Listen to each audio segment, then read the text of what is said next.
We would like to welcome all of you to a special broadcast from the world headquarters of Jehovah's Witnesses. As you may have already heard, yesterday, April 20th, the Supreme Court of the Russian Federation ruled against Jehovah's Witnesses and decided to liquidate the administrative center of Jehovah's Witnesses in Russia and all 395 local religious organizations. In essence, this means that the properties owned by the organization, such as our kingdom halls and our beautiful branch office, have been unjustly confiscated by the Russian government. The ruling goes into effect immediately. Our hearts go out to you, dear brothers and sisters in Russia, but we know that you deeply appreciate the support given to you by the worldwide brotherhood. Just think of how many letters were sent to Russian officials by your fellow worshipers around the world. Contemplate how many prayers and supplications were offered up to Jehovah and will continue to be made in your behalf. Your confidence in Jehovah warms our heart. In just a moment, we will be speaking with Brother Mark Sanderson, who was present in the courtroom when the decision was announced. However, before speaking with him, we know you will be very interested in this account of the 6 days of proceedings that led up to this very disappointing decision. The report includes comments from a delegation of brothers sent by the governing body to meet with officials and to be present for portions of the trial.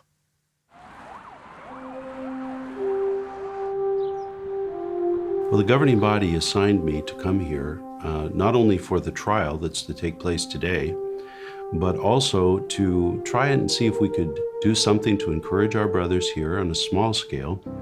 When we arrived at the airport, there was a large group of brothers. Many of them were of considerable size. They just kind of shepherded us through the airport, and we were standing there with them for a few minutes, and then one of the brothers suddenly smiled, and he said to me in Russian, "Thank you so much for coming." Братья из Нью-Йорка, из Лондона трудятся вместе с нами, они ничего не боятся, и это очень укрепляет и дает уверенность. Видна любовь, видна забота, видно, что братьям не все равно, что происходит с их дорогими духовными братьями и сестрами здесь, в России. The fundamental question in this case is whether Jehovah's Witnesses are engaged in extremist activity and whether the administrative center is guilty of having organized this extremist activity. When it became known that the Supreme Court of Russia was considering a ban on the worship of Jehovah's Witnesses, embassies from around the world requested information as to what led up to this. We were successful in getting high-level meetings with a number of different officials at embassies here in Moscow. And it's really been quite impressive to see the reaction of these people in high station. It impressed me that so many of them were eager to want to do something within the limited sphere that they have. And uniformly, they are just amazed that Jehovah's Witnesses, of all people, are subject to criticism or ban on the basis of being extremist. Now that comes across to them as completely absurd, because if there's one group of people that's known for their neutrality, it is Jehovah's people. Really now, our eyes are poised toward the trial. We're getting ready to go to the court, and we'll wait and see what's going to happen.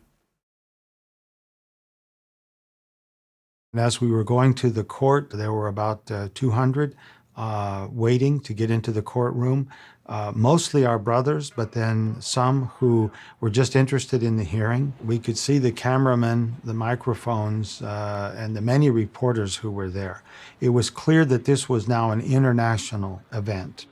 Just when we were in the entranceway, we stepped in. Here was a couple that I had met many years ago in Siberia. And here they had come all the way from Siberia to testify in the hearing, to be witnesses. We have 4 different brothers representing the administrative center. Each one would take the lead in arguing one motion. The judge would listen to what the brothers had to say, turn to the Ministry of Justice and ask, does the Ministry of Justice have any input on this? The prosecutor would stand, literally say 2 or 3 sentences, sit down, and the judge would say, Суд, выслушав мнение лиц, участвующих в деле, определил отказать. The brothers raised 20 motions that they wanted the court to hear. Of those 20 motions, the court granted only 2 of them to see how evidence that would exonerate us was not going to be allowed in the hearing. After seeing so many of them be dismissed, then you began to see, well, they really weren't going to take any of them seriously. For example, the brothers were able to show clearly that the congregations that had been liquidated were the result of planting of literature, and that this was on video, and that the Supreme Court would refuse to even see the video. And that was really our lasting impression, that this was a little bit of a sham.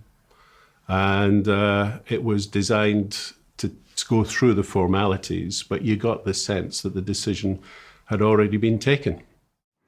At the hearing, representatives from many embassies were there. And as they listened to the court hear whether local congregations would be allowed to defend themselves, and to hear that the court said no, they were not going to be heard, these embassy representatives were appalled. And I thought it was quite interesting that when they saw how ridiculous some of the rejection of the motions were at the trial, there was a murmur of laughter in the audience, particularly when the judge cut off our lawyers when they were presenting the evidence of the planted publications.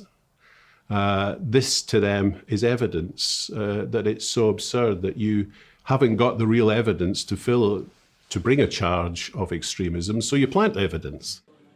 Although we were in the Supreme Court, they don't have so many formalities in the court as perhaps they have in other lands. And so the brothers were allowed to stand up and walk around. It, to me, more had the atmosphere of a circuit assembly than being in a courtroom. I think it made the charge that's been brought upon us all the more absurd and ridiculous. Just so many came up and said how grateful they were to feel the support from the governing body, that they were not facing this situation alone. It occurred to me that it was really a small thing, to travel here, but for them it was symbolic. They felt that the governing body was there with them. Обращения были отклонены. Мы считаем, что этот иск абсолютно не обоснован, он сфальсифицирован, и речь идет просто о гонениях на религиозные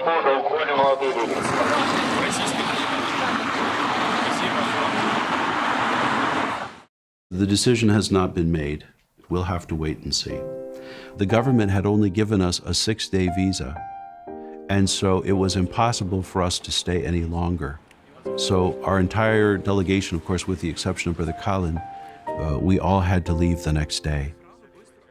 But we had in our mind that we were going to go and strengthen them, but as is always the case, I think we were the ones who came away even more strengthened in our own faith.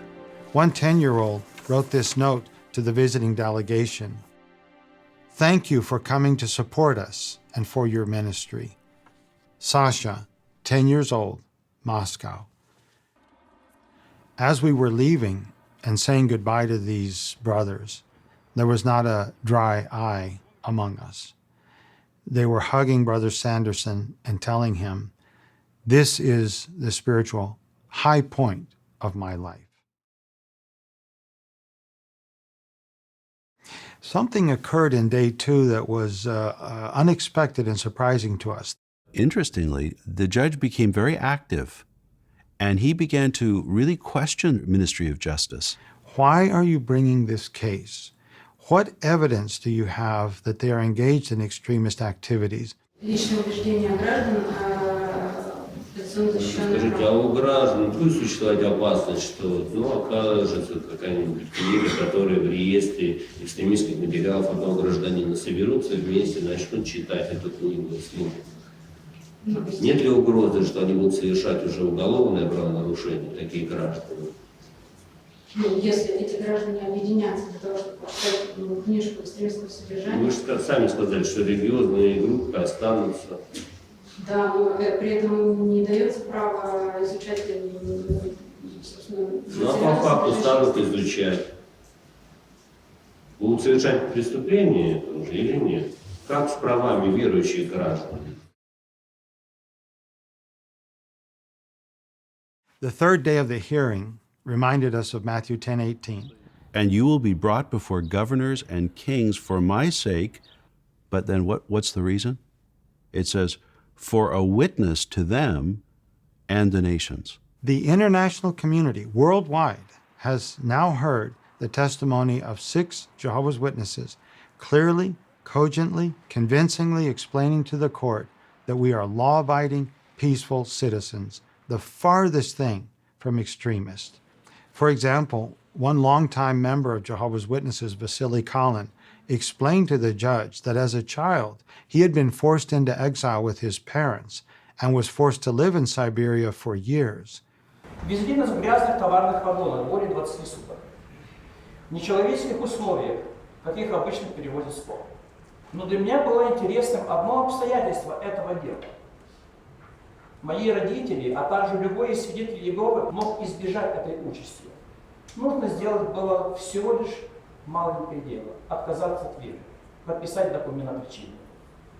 Интересно, что если ты преступник, и поэтому ты подлежишь суровому наказанию, навряд ли кому-то предоставится такая возможность. Но такая возможность была предоставлена свидетелям Иеговы, и лишь только потому, что они не являлись преступниками. Сегодня ничего не изменилось. Decades later, he was exonerated and cleared of all charges against him. In Russia, he's considered or referred to as a rehabilitated person, meaning that the charges against him have now been expunged. And now, at this point in his life, they're saying he's an extremist. Anyone could see that the same efforts that had been made so long ago to try to hunt down and wipe out Jehovah's Witnesses were just reappearing now at this particular time.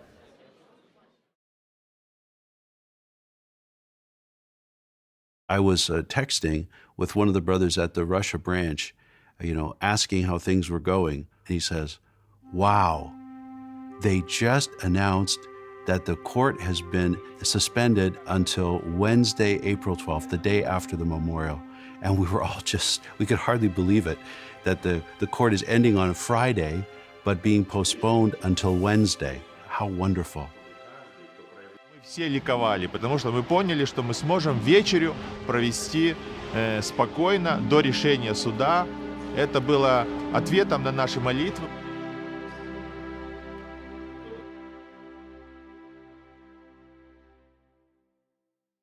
Четвертый день выступали наши свидетели. Это наши братья и сестры, у которых есть научная степень. Они рассказали о том, как Библия помогла им изменить свою жизнь к лучшему, что они могут совмещать научную работу с религиозной деятельностью. И на этом фоне потом выступали свидетели со стороны Министерства юстиции, которые пытались убедить суд, что свидетели Иеговы отрицают высшее образование, что они все работают на низкооплачиваемой работе и что все они рабы какого-то теократического государства. We had an adjournment up till April the 19th. That gives the Brotherhood in Russia the opportunity to attend the special talk. And that special talk is all about peace, how to cultivate peace in an angry world. So we really hope to be in the courtroom with our brothers at the time when the decision is issued. Well, even though it would seem almost impossible that we could get a visa to return to Russia. Basically, we would have to make application from Kazakhstan. If Jehovah wills and we're able to get the visa, then Tuesday evening I'll return to Russia, and then on Wednesday morning we will be in the court.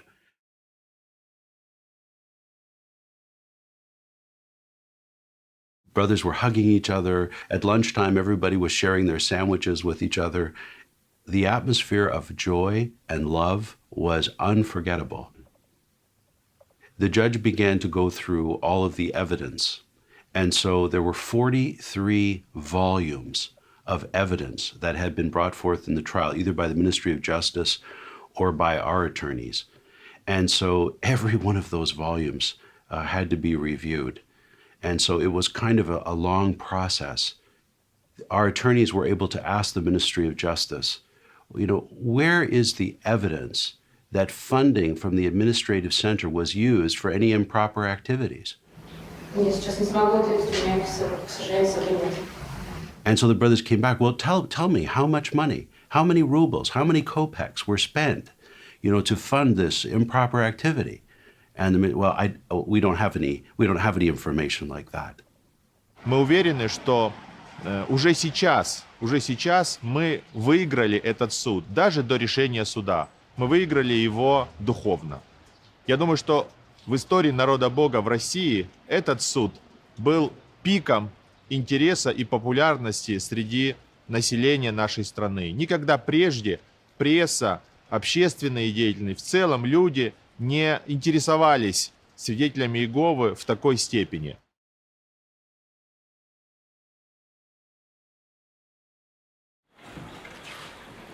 Ваша резолютивная часть решения Думы Российской Федерации города Москва решила административное правовое заявление Министерства юстиции Российской Федерации удовлетворить, ликвидировать религиозную организацию управленческий центр свидетелей Иеговы России и входящие в ее структуру местные религиозные организации, обратить имущество ликвидируемой религиозной организации, оставшейся после удовлетворения требований кредиторов, собственность Российской Федерации. Решение суда об удовлетворении подлежит немедленному исполнению. In fact, it was quite a surprise to me that one single judge could deliberate on 6 days of evidence and within an hour come back and ban a religion from practicing its faith. When one part of the body suffers, we all suffer. And that would be the feeling throughout the world, I'm sure. We will allow Jehovah, our God, to correct the injustices. We will continue to be peaceable with all men. We will never return evil for evil to anybody. We have Brother Mark Sanderson of the governing body tied in with us, and we're so happy to have you with us, Mark. And first, we'd just like to thank you very much for making the trip to Russia, Moscow, to be with the brothers during this critical time. And we heard so many comments about how much the brothers appreciated having you there with them. Oh, thank you so much, Steve. To stand unitedly with our brothers in Russia in that courtroom when they were facing such a vicious attack on their worship from the devil was a tremendous privilege. I have to say, in all my years in serving Jehovah, I don't think I ever felt so proud to be one of Jehovah's Witnesses as when I was standing in that courtroom. Very encouraging, Mark. But tell us, please, a little more about what was the reaction of the brothers when they heard this negative decision. Well, Steve, to understand their reaction, I think we have to just kind of recap with what's been happening, because for the last couple of days, there has been such a joyful spirit in the courtroom. The brothers and sisters have been walking around, greeting one another, taking photographs, hugging one another. There's just been this tremendous joyful feeling within this courtroom. And so then, just before the decision was given, we heard the closing statements from our 4 attorneys and also from Brother Sergei Cherepanov and Brother Vasily Kalin, who are both on the branch committee in Russia. And, these brothers made such powerful statements. Their arguments were so compelling that, we all felt just very pumped up by what they said. And then one of the statements that several of these brothers made was that really we're not really standing before the Russian Supreme Court, but really the great judge of the universe, Jehovah, is the one who's judging all matters. And they reminded everyone in that courtroom that everyone is going to have to stand before the judgment seat of God. And when we heard that, we all just felt so inspired, by those comments. Well, then, after a few moments, when the judge actually issued his decision, and the brothers and sisters heard that it was negative, it was just totally silent in the courtroom. There was no outcry, there was no comment. Some of the brothers shook their head. I think we were just all in total disbelief that the judge could issue such an unjust decision after hearing these tremendous arguments from our brothers. But I have to say, although we were stunned by the unjust decision, there was no hint in that courtroom that our brothers are backing down, that they're cowering, or that they're going to give up their service to Jehovah. In fact, you could see that they were even strengthened by this decision to go on serving Jehovah faithfully under their new circumstances. Those comments, Mark, are so heartening to us to hear. But even though there was a negative decision, how would you say that a great shout of praise has gone up to Jehovah's name? Steve, I just keep coming back to what Jesus said in Matthew chapter 10 and verse 18. He said that we would be brought before kings and governors for a witness to them and to the nations. Well, that's exactly what's happened here. We have been brought before kings and governors, but what a tremendous witness has been given to them and to the nations. For example, we did this letter writing campaign. Our brothers participated all around the world. And then the news media caught on to that, and many newspapers and other media outlets reported on this tremendous effort to write letters to the officials of the Russian government. Then the delegation that was sent by the governing body to Moscow, we were able to meet with 3 different ambassadors from the largest countries on this earth. And these ambassadors, who are so difficult to meet with, welcomed us in. They listened to us patiently, and they showed that they had a very deep respect for Jehovah's Witnesses, being very familiar with our work, and really wanting to do things to help Jehovah's people. It was wonderful. And then consider all the media coverage that's been taking place on the court case day after day after day. And now we have a decision. And so now this court decision is going to be publicized by the media all over the world again. And still to come, we have our appeals that are going to be made in the Russian Supreme Court, in the European Court of Human Rights, with the Human Rights Commission. All of this is going to result in more publicity. And in the end, really, what can we say? Well, people who know Jehovah's Witnesses, people who have Jehovah's Witnesses as their neighbors, as their workmates, as their schoolmates, who really know who we are, when they hear these reports, they are going to immediately recognize that these charges are ridiculous and absurd, and they are perhaps even going to want to ask questions and perhaps even become interested in the truth. So even through this negative decision, Jehovah's name is being exalted and glorified in all the earth. That is so wonderful, Brother Sanderson, what you've expressed. And one thing that we're just so happy about is that the brothers were able to celebrate the memorial of Christ's death before the negative decision was rendered. I know many of us, I was praying and others were praying, if it be Jehovah's will. And of course, we always want His will to take place, but if it was His will, that at least they could celebrate the memorial in peace. And so that happened, and we're so happy. Yes, that was my prayer too. And really, when the decision was made to adjourn the court until the day after the memorial, we really had to see Jehovah's hand in it, because across Russia, now that all the reports have come in, we understand that only in 3 cases did the police come to a location where the memorial was being celebrated, but even in those cases, they did not attempt to disturb the occasion. So we can say that our brothers were able to celebrate the memorial all across Russia in peace. And of course, even with the special talk, because again, the court adjourned, the special talk was also held across Russia in peace. And so, in a mighty way, Jehovah stood by his people and allowed them to have these 2 very important spiritual occasions before this decision. We thank Jehovah for that blessing, and we thank you, Mark, for those very encouraging comments, and we thank you again for representing the governing body there in Russia and supporting the brothers. We really appreciate it, and please travel home safely.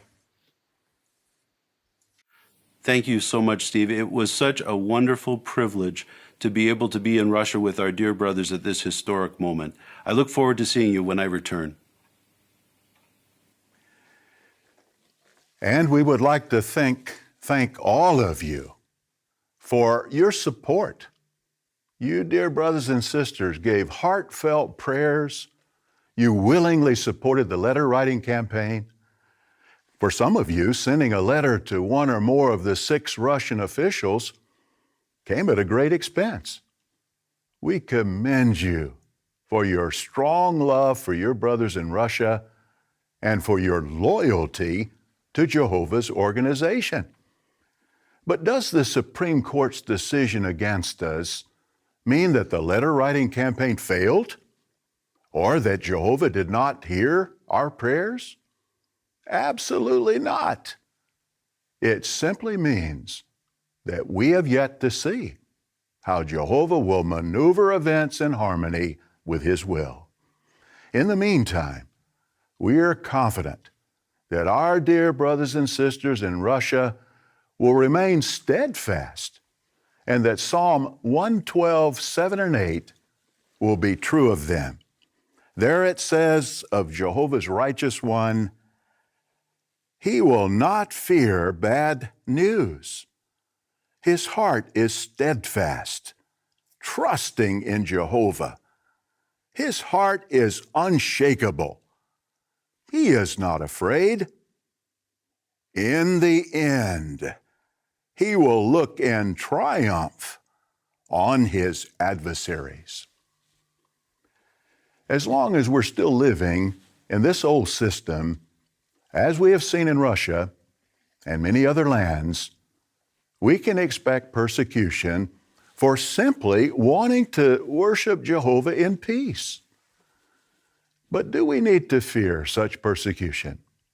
No. Jesus Christ and the heavenly armies are ready to take the lead in defending Jehovah's people. We can rest assured that according to Isaiah 54:17, no weapon formed against us will have any success. And why? Because Jehovah is on our side. May we all continue to pray for our dear brothers and sisters in Russia, whom we love very much. This is JW Broadcasting from the world headquarters of Jehovah's Witnesses.